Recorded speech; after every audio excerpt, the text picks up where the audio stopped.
11वा हप्ता 1500 रुपयाचा कधी येणार नाही येणार माहित नाही, मात्र अजितदादांनी जी घोषणा केली ती महत्वाची आहे की सरकार तुम्हाला 1500 रुपये देते, त्यातूनच तुम्हाला 30 ते 40 हजार रुपयांचं कर्ज मिळणार आहे आणि त्या कर्जाचे हप्ते सुद्धा सरकार दिलेले 1500 रुपये याच्यातूनच तुम्हाला फेडता येणार आहेत, अशी घोषणा अजितदादांनी आता काही दिवसांपूर्वी नांदेड येथल्या एका सभेमध्ये केली। त्यानंतर सगळ्या महिलांमध्ये अगदी प्रश्न पडलेला आहे की खरंच 1500 रुपयाच्या ऐवजी मला 30-40 हजार मिळतील काय, माझ्या 1500 रुपयामधून ते हप्ते जातील काय। आणि आता असं म्हटलं की दादा तुमचे जे काही व्यवसाय असतील, छोटे मोठे व्यवसाय असतील, ते व्यवसाय करण्यासाठी तुम्हाला मदत व्हावी याच्यासाठी आम्ही ही योजना आणतोय वगैरे वगैरे अशा संदर्भातलं। मात्र सत्य काय आहे, नेमकं इतिहास काय आहे आणि काय होऊ शकतंय, तुम्हाला आतापर्यंत किती हप्ते मिळालेत आणि आता जर सरकारने अशी काही कन्सेप्ट आणली तर खरंच ती वास्तवात उतरू शकते का, या संदर्भात थोडंसं समजून घेऊयात। सरकारने जे सांगितले किंवा अजितदादांनी जे सांगितले तर ते फक्त त्याने एका सभेमध्ये सांगितले, त्याच्या संदर्भातला प्रॉपर असा GR अजून निघालाय काय तर तो निघाला नाही। मात्र जर ही कन्सेप्ट वास्तवात उतरू शकते का, नक्कीच उतरू शकते। यासाठी सरकारला काय करावं लागेल तर पहिले तर नित्य नियमाने हप्ते हे द्यावे लागतील, ही सगळ्यात महत्त्वाची गोष्ट आहे। आतापर्यंत काही महिन्यांमध्ये हप्ता थांबला, कुठल्या महिन्यामध्ये गेला, हे असं होतंय। आता सुद्धा तुम्ही म्हणत असाल की 10 हप्ते आलेत, मात्र 11वा हप्ता कधी येणार कधी येणार कधी येणार हा प्रश्न पडत असेल तर अजितदादांनी सुद्धा सांगितलंय की 11वा हप्ता लवकरच या 11 महिन्यामध्ये अर्थात मे महिन्याच्या एंडिंग पर्यंत तुमच्या खात्यामध्ये जमा होईल असं सांगितलं गेलंय। आता सरकारनं जर ते 30-40 हजार तुम्हाला द्यायचे ठरवले तर ते कसे देणार, त्यासाठी काय करावं लागेल, काय डॉक्युमेंट्स लागतील आणि काय अटी आहेत, तर सगळ्यात महत्त्वाचं म्हणजे तुम्हाला तुमची जी काही बँक आहे जिथं तुमचे हप्ते जमा होतात तिथं जाऊन पहिले तर ऍप्लिकेशन द्यावं लागणार आहे। सरकार सुद्धा काही निवडक बँका घेणार आहे की ज्यांच्या माध्यमातून तुम्हाला ते पैसे दिले जातील। दुसरी गोष्ट म्हणजे व्यवसायाची माहिती, तुम्हाला जो कुठला व्यवसाय करायचा, पैसे असेच मिळणार नाहीत घेतल्याने उडवले, तुम्हाला त्यासाठी विशेष म्हणजे एक व्यवसायाचं स्ट्रक्चर सांगावं लागेल की मला एक गारमेंट काढायचं आहे, मला एखादी मशीन घ्यायची आहे, मला एखादा चहाची टपरी टाकायची आहे, काय जे काय असेल तुम्हाला तो व्यवसायाचं स्वरूप तिथं पहिले तर जाऊन सांगावं लागेल। तिसरं म्हणजे सगळ्यात महत्त्वाचं, तुम्हाला जे 1500 मिळणार आहेत त्यातनंच ते पैसे कटणार आहेत, म्हणजे तुम्हाला अधिकचे कुठून आणून भरायचे आहेत का, तर अजिबात नाही। हे सगळ्यात पहिल्यांदा लक्षात घेण्यासारखी गोष्ट आहे। अटी काय आहेत, सगळ्यात पहिली अट तुमचं 21 ते 65 याच्या दरम्यान वय असावं, म्हणजे तुमचं 60-65च्या वरती वय असेल तर तुम्हाला मिळणार का योजनाचा लाभ, अजिबात मिळणार नाही। दुसरं म्हणजे तुम्ही महाराष्ट्राचे नागरिक असले पाहिजे, साहजिकच आहे तुम्ही योजनेचा लाभ घेत असाल तर महाराष्ट्राचे नागरिक आहात म्हणून घेताय।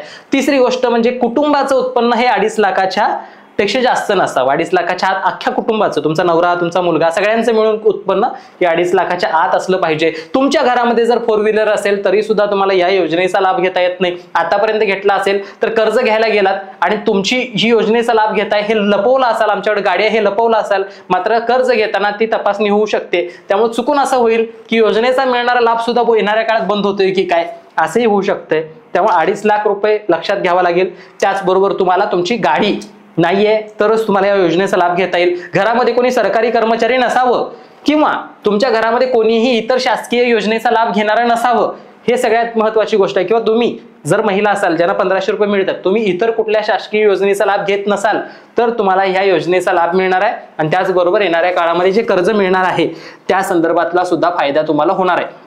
आता तुम्ही म्हणाल की सरकार कर्ज देणार, समजा 30,000 रुपये तुम्हाला कर्ज देणार आहे, तर मग ते 30,000 रुपये परत घेणार का जास्त घेणार, तर सगळ्यात महत्त्वाची गोष्ट मला तुम्हाला सांगायची आहे, 30,000 रुपये म्हणजे किती हप्ते झाले, साधारणपणे 1500 असे तुमच्या खात्यात जेव्हा 10 वेळा येतात त्यावेळेला 15,000 रुपये होतात। हे जर 20 वेळा जेव्हा येतील त्यावेळेला साधारण 30,000 रुपये होतील, म्हणजे 20 हप्तेच तुम्हाला फक्त भरायचे आहेत का बँकेमध्ये 30,000 घेतल्यानंतर, अजिबात नाही। ज्या वेळेला कर्ज मिळतं त्यावेळेला कर्जाचं व्याजदर सुद्धा त्याला लागलेला असतो।